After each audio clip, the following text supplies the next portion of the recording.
the year I forgot to defrost the turkey. Part 3. By the time I managed to get the turkey into the oven, it was already 1 p.m., a full hour behind schedule. My parents had taken over most of the other preparations, which was a relief, but I couldn't shake the feeling of anxiety that still gnawed at me. The oven hummed as the turkey began to cook, but all I could think about was how long it would take to get it fully roasted.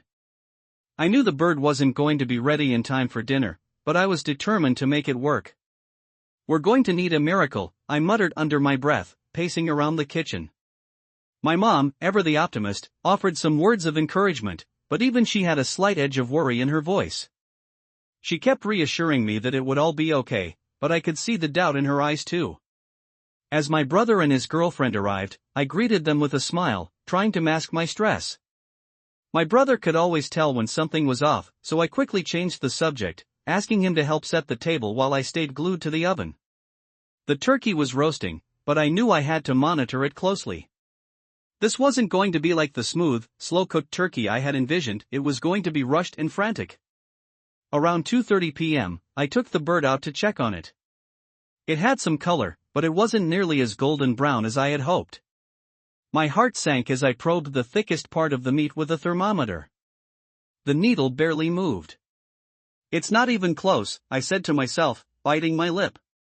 "Need some help?" my dad asked, entering the kitchen. I had never been so grateful for his experience in the kitchen. He'd cooked countless turkeys over the years, and I was starting to think that maybe this wasn't a lost cause. Together, we decided to up the temperature and cook it for a bit longer, even if it meant the skin wouldn't be perfect. At this point, I was willing to accept any turkey that wasn't completely raw. While the turkey continued to cook, we started serving the side dishes. The house was starting to smell amazing, and a small sense of relief began to settle in. My mom and brother had everything ready: mashed potatoes, stuffing, and my favorite, the green bean casserole.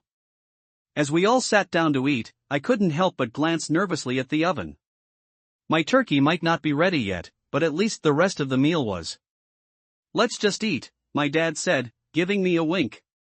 "The turkey will be fine."